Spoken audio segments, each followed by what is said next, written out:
ഞാൻ പോസ്റ്റ് ഓഫീസിൽ പോയിരുന്നു. 8 മണിക്കല്ലേ പോസ്റ്റ് ഓഫീസ് തുറക്കേണ്ടത്? ഇപ്പൊ 8:45 ഞാൻ പുറപ്പെടുകയായിരുന്നു. നമ്മളാരാ മനസ്സിലായില്ല. ഞാൻ ഡിപ്പാർട്ട്മെന്റിന്റെ ആള് തന്നെ. അകത്തോട്ടിരിക്കാലോ? ഇരിക്കണം. സാധാരണ ഞാനങ്ങനെ വൈകാറില്ല. അതിരിക്കട്ടെ. എന്നാണ് സ്ഥലം മാറി പോകുന്നത്? ഞാനെങ്ങും പോകുന്നില്ലല്ലോ സാർ. സാറ് ഡിപ്പാർട്ട്മെന്റിൽ? എന്റെ പേര് ദേവ് ആനന്ദ്. ഇവിടുത്തെ പോസ്റ്റ്മാനായി ചാർജ് എടുക്കാൻ വന്നതാണ്. ഓ, അത്രേ ഉള്ളോ? ഞാൻ വിചാരിച്ചു. എനിക്ക് 10 കൊല്ലത്തെ സർവീസ് തികയാൻ പോവുകയാണ്. നിങ്ങൾ സർവീസ് കയറിയിട്ട് എത്ര വർഷമായി? 6 വർഷമായി. അപ്പൊ സർവീസ് എനിക്കാണ് കൂടുതൽ എന്ന് മനസ്സിലായല്ലോ. നിങ്ങൾ ട്രാൻസ്ഫർ ആയാൽ ഞാനാണ് മുത്താരംകുന്നിലെ പോസ്റ്റ് മാസ്റ്റർ. ട്രാൻസ്ഫർ ആയാലല്ലേ? ആകുമല്ലോ. ബുദ്ധിമുട്ടാണ്. കൊല്ലത്തുകാരനായ നിങ്ങൾ ഇവിടെ കിടന്ന് ചുറ്റിത്തിരിയുന്ന എന്തിനാണ്? എന്റെ വൈഫ് ഹൗസ് കുറുക്കന്തറയാണ്. ഇവിടുന്ന് 5 കിലോമീറ്റർ ദൂരെ. വളരെ കഷ്ടപ്പെട്ടിട്ടാണ് കോളയാട്ട് നിന്ന് ഇവിടേക്ക് ട്രാൻസ്ഫർ വാങ്ങിയത്. അതൊക്കെ നിങ്ങളുടെ കാര്യം. ആരും വരാൻ മടിക്കുന്ന ഈ സ്ഥലത്ത് ഒരു മുറിവുറുപ്പും കൂടാതെ ചാർജ് എടുത്തവനാണ് ഞാൻ. ഇനി ഇവിടുന്ന് മാറുന്ന പ്രശ്നമേ ഇല്ല. നിങ്ങൾ മാറും, ഇല്ലെങ്കിൽ മാറ്റിക്കും. പിന്നെ ഒരു പോസ്റ്റ്മാൻ വിചാരിച്ചാൽ ഒരു പോസ്റ്റ് മാസ്റ്ററെ ഒരു ചുക്കും ചെയ്യാൻ കഴിയില്ല. ഡിപ്പാർട്ട്മെന്റിൽ എനിക്കുള്ള പിടിപാട് എന്താണെന്ന് അറിയാത്തത് കൊണ്ടും ജന്മനാ ഉള്ള വിവരക്കേട് കൊണ്ടുമാണ് ഇങ്ങനെ വാശി പിടിക്കുന്നത്. മര്യാദയ്ക്ക് സംസാരിക്കണം. എന്ത് വന്നാലും ഞാൻ ഇവിടുന്ന് സ്ഥലം മാറിപ്പോകുന്ന പ്രശ്നമേ ഇല്ല. ആഹാ, ഉറപ്പാണോ? അതെ. എന്നാൽ 3 മാസത്തിനകം നിങ്ങൾ ഇവിടുന്ന് സ്ഥലം മാറ്റി ഞാൻ മുത്താരംകുന്നിലെ പോസ്റ്റ് മാസ്റ്റർ ആയില്ലെങ്കിൽ എന്നെ ഇങ്ങനെ വിളിച്ചോ? ഇങ്ങനെ വിളിക്കുന്നതേ ഇവിടെ പട്ടികളെയാണ്. ഞാൻ ഡ്യൂട്ടിക്ക് വന്നതാണ്. അതുകൊണ്ട് ഞാൻ ഇവിടെ നിന്ന് ഇറങ്ങി പോണോ? സമയമാകുമ്പോ ഇറങ്ങേണ്ടി വരും. അപ്പൊ മതി. എവിടെ ഡെലിവറി ചെയ്യേണ്ട കത്തുകൾ എടുക്കൂ.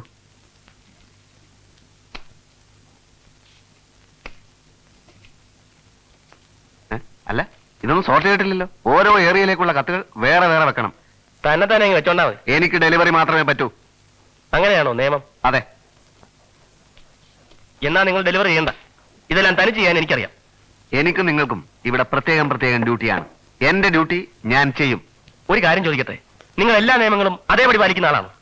ആണെങ്കിൽ പോയി യൂണിഫോം ഇട്ടോണ്ട് വരൂ. നിങ്ങൾ ആര്? കോളേജ് കുമാരനോ? ഡിസൈൻ ഷർട്ടും പാൻറ് ഇവിടെ? ഹേ മിസ്റ്റർ, ഞാൻ എനിക്ക് ഇഷ്ടമുള്ള വേഷം ധരിക്കും. എന്നെ ഇന്ന് വരെ ആരും തടഞ്ഞിട്ടില്ല. ഡിപ്പാർട്ട്മെന്റിൽ സർവീസ് എനിക്കാണ് കൂടുതൽ. അധികം കയറി വിലസണ്ട. ഇത് വലിയ ശല്യമായല്ലോ. എടുത്തോണ്ട് പോണം മിസ്റ്റർ. നിങ്ങൾ ഒന്നും ഇടാതെ പോയാലും എനിക്കൊരു ചുക്കുമില്ല. അധികകാലം ഇവിടെ ഭരിക്കാമെന്ന് കരുതണ്ട മിസ്റ്റർ ദിലീപ് കുമാർ. ഈ ദേവാനന്ദനോട് കളി വേണ്ട.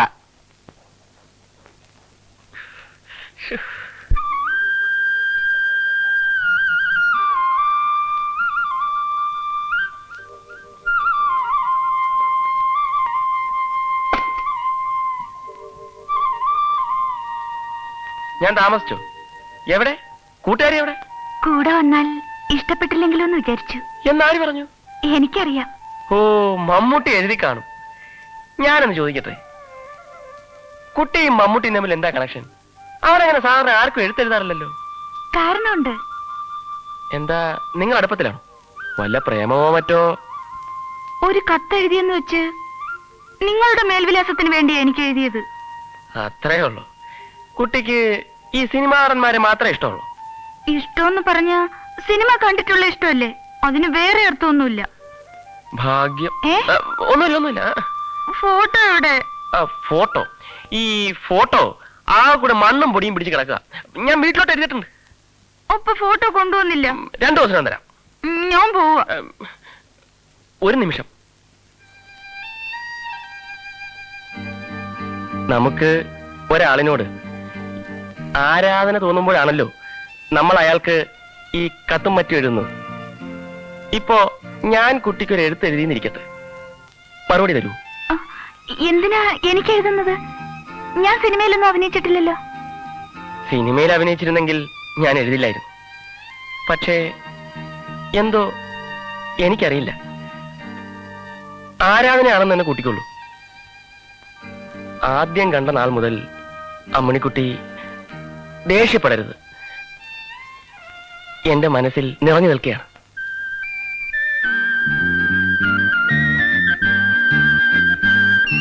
ഇതുവരെയായിട്ടും ഒരു പെൺകുട്ടിയോടും തോന്നാത്ത ഒരു വികാരം.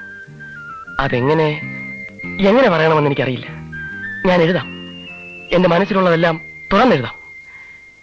കുട്ടിയെ എനിക്ക് ഒത്തിരി ഇഷ്ടമാണ്.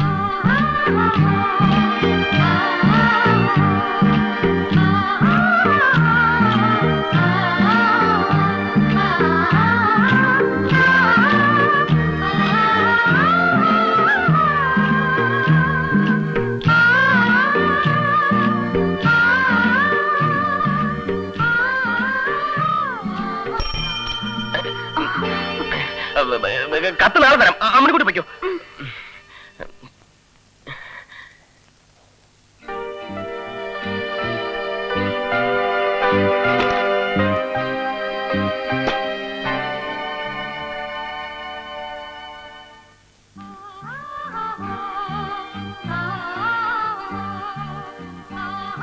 കുട്ടിയെ എനിക്ക് ഒത്തിരി ഒത്തിരി ഇഷ്ടമാണ്.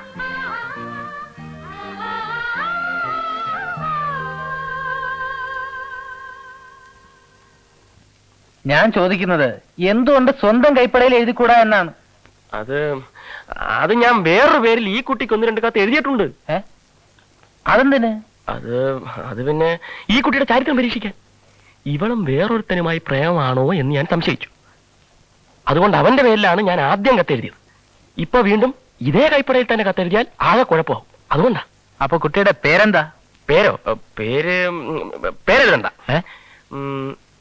എന്റെ കരളയെന്ന് എഴുതിക്കും. അതൊക്കെ പഴഞ്ചൻ ഏർപ്പാടല്ലേ ആശാനെ? ആണോ?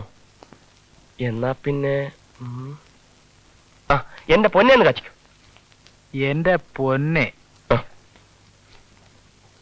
എന്റെ പൊന്നെ, നമ്മൾ തമ്മിൽ ആദ്യം കണ്ട നിമിഷം തന്നെ നല്ല ഉരുട്ടി എഴുതണം. നന്നായിരിക്കണം കണ്ടു കഴിഞ്ഞാൽ. ആദ്യം കണ്ട നിമിഷം തന്നെ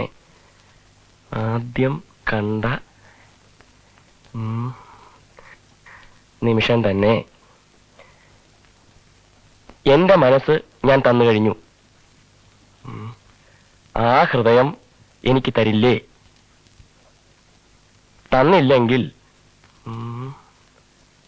ആത്മഹത്യ അല്ലാതെ എനിക്ക് മറ്റു മാർഗമില്ല. അത്രയും വേണോ? വേണം. കുറച്ച് കടുപ്പത്തിൽ ഇരിക്കട്ടെ. എഴുത്. എന്നെ സ്നേഹിക്കുന്നു എന്നെഴുതി അറിയിക്കുക. അതുവരെ എനിക്ക് മനസമാധാനമുണ്ടാവില്ല. തെളിച്ചെഴുത്. എന്ന് സ്വന്തം ദിലീപ് കുമാർ. ഏക്കോ? ഏൽക്കണം.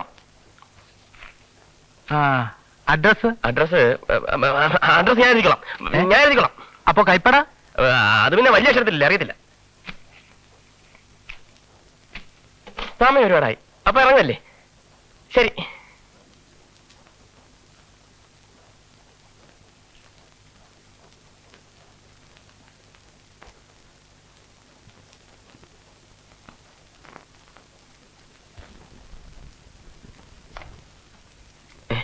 അതിങ്ങ് വന്നേ.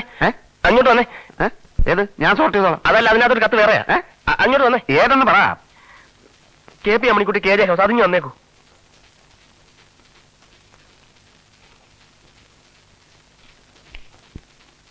KP Ammanikutty, KJ house. ഇത് ഞാൻ കൊടുത്തോളാം. എന്താ? വേണ്ട, അത് ഞാൻ കൊടുത്തോളാം. ഈ കത്ത് മാത്രം സ്വയം ഡെലിവറി ചെയ്യേണ്ട കാര്യം എന്റെ ഡ്യൂട്ടിയിൽ മറ്റാരും കൈകടത്താൻ ഞാൻ സമ്മതിക്കില്ല. എനിക്കത് ഇഷ്ടമല്ല. മര്യാദ കത്തിരുന്നാ നല്ലത്. ചുമ്മാ പേടിപ്പിക്കാതെ ആശാനെ. ഈ കത്തിന്റെ പുറകിലുള്ള രഹസ്യം എന്താണെന്ന് എനിക്കൊന്ന് അറിയണമല്ലോ.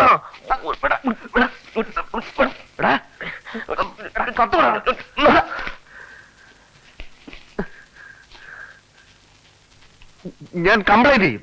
പോസ്റ്റൽ ഡിപ്പാർട്ട്മെന്റ് തന്നെ ഞാൻ വെളിയിലാക്കും. ആരാ വെളിയിലാന്ന് നമുക്ക് കണ്ടറിയാം. മിസ്റ്റർ ദേവാനന്ദ്, ദിലീപ് കുമാറിനോട് കളി വേണ്ട.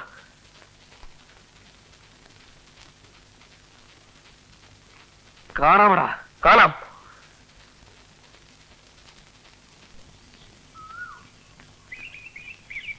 അല്ല, കൊച്ചുകുട്ടമ്പിള്ള ഫയൽവാൻ എന്ന് പറയുന്നത് ഞാനിവിടുത്തെ പോസ്റ്റ് ഓഫീസിൽ പുതുതായി ചാർജ് എടുത്തിട്ടുള്ള പോസ്റ്റ്മാനാണ്. ഞാൻ സാധാരണ പാന്റും ഷർട്ടുമാണ് ഇടുന്നത്. പിന്നെ ഇതൊരു കുഗ്രാമമായതുകൊണ്ട് വെറുതെ ഒരു ചേഞ്ചിന് മുണ്ടും ബനിയനും മതിയെന്ന് വിചാരിച്ചു. അവിടെ വേറെ ഒരുത്തരുണ്ടായിരുന്നല്ലോ, അവൻ പോയോ? അവനെ ഞാൻ അവിടെ ഇരുത്തിയിരിക്കുക. അവിടെ ഇരുന്നാ മതിയെന്ന് ഞാൻ പറഞ്ഞു. ഞാൻ പറഞ്ഞാ പിന്നെ അവനെ എതിർക്കാൻ പറ്റില്ലേ. അതെന്താ വെച്ചാ അവന്റെ എന്റെ ശമ്പള സ്കെയിൽ വെച്ച് നോക്കുമ്പോ അവൻ എന്നോട് ഒന്നും പറയാൻ പറ്റില്ലേ. ആശാൻ എവിടേക്കാ? വൈദ്യശാല വരെ. അയ്യോ, ആശാൻ നല്ലൊരു വൈദ്യൻ കൂടിയാണെന്ന് ഞാൻ കേട്ടു. പക്ഷേ ഞാൻ അങ്ങനെ ഇങ്ങനെ ആരെയും ചികിത്സിക്കാറില്ല. പക്ഷേ കൊച്ചുകുട്ടമ്പിള്ള ഫയൽവാൻ എന്ന് പറഞ്ഞാൽ ആളുകൾക്ക് ഭയങ്കര ബഹുമാനവും ഭയവും ഒക്കെയാ. എവിടെയാ നാട്? പയ്യോളി, നമ്മുടെ PT ഉഷയുടെ കോഴിക്കോടിനടുത്താ. എന്താ കത്ത് വല്ലതുണ്ടോ? കത്തുണ്ട്, പക്ഷെ ആശാനല്ല. ആരാ ഈ KP അമ്മണിക്കുട്ടി? എന്റെ മോള്. ആൾക്കാരാ കത്തയക്കാൻ? അതെനിക്കറിയില്ല. ആ പേരിൽ ഒരു കത്തവിടെ കണ്ടു. അവൻ പറഞ്ഞു അവൻ കൊടുത്തോളാമെന്ന്. ആര്? ഇപ്പൊ ഞാൻ അവിടെ ഇരുത്തിയിട്ട് വന്നില്ലേ, ആ ക്ലാസ് 4 ജീവനക്കാരനെ. പെൺകുട്ടികളാവുമ്പോ നമ്മൾ ശ്രദ്ധിക്കണമല്ലോ, ആരുടെ കത്താണ്, എന്തിനുള്ള കത്താണ്. എനിക്കും സഹോദരിമാരൊക്കെ ഉണ്ടേ, നമ്മൾ ശ്രദ്ധിക്കണമല്ലോ.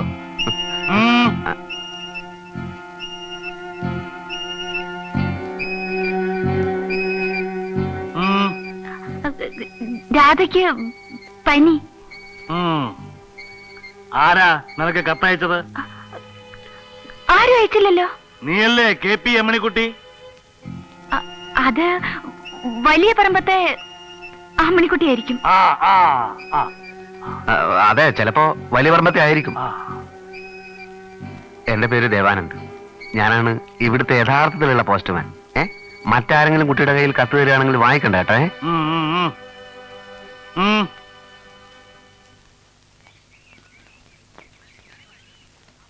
വലിയ ചതിവായിപ്പോയി. ആ ഫയൽവാന്റെ മോക്കാണ് താൻ എന്നെ കൊണ്ട് കത്തെഴുത്തത് അല്ലേ? പിന്നെ അപ്പൊ ആര് പറഞ്ഞു? ആരും പറഞ്ഞല്ല. ദാ കത്ത് എന്റെ കയ്യിലുണ്ട്. ഇത് വാസുവിന്റെ കയ്യിൽ എങ്ങനെ വന്നു? ഞാൻ ഒരുപാട് തവണ തന്നോട് പറഞ്ഞിട്ടുണ്ട് ഇവിടെ ഇങ്ങനെയുള്ള ചുറ്റിക്കളിയൊന്നും ഉണ്ടാക്കരുതെന്ന്. ഇപ്പൊ എന്തായി? ഞാനും ആപ്പിലായി. എങ്ങനെ? എടോ, ആ അമ്മണിക്കുട്ടിയുടെ കൂട്ടുകാരി ഉണ്ടല്ലോ രാധ, ആ. അവക്ക് എന്റെ കൈയക്ഷരം നല്ലപോലെ അറിയാം. ഓഹോ, അപ്പൊ വാസു രാധയ്ക്ക് കത്തയക്കാറുണ്ട്. മണ്ണാങ്കട്ട, എന്തെങ്കിലും പ്രശ്നം ഉണ്ടായാലേ ഞാൻ ഉണ്ടാവില്ല കേട്ടോ. താൻ നാളെ അങ്ങ് പോവും. എനിക്ക് ഈ നാട്ടിൽ പിന്നെയും ജീവിക്കണം. ഞാനിനി അമ്മണിക്കുട്ടിയോട് എന്ത് സമാധാനം പറയും? ഓഹോ, തനിക്ക് അതാണ് പ്രശ്നം അല്ലേ? ഞങ്ങൾ സത്യത്തിൽ വളരെയേറെ അടുത്തുപോയി വാസു. എന്നാലേ ഒരു കാര്യം ഞാൻ തറപ്പിച്ച് പറഞ്ഞേക്കാം. ആ കുട്ടമ്പിള്ള ഫയൽവാന്റെ കയ്യിൽ നിന്ന് താൻ ഇടി കൊണ്ട് നൂന്നു പോവും. വാസു വാസു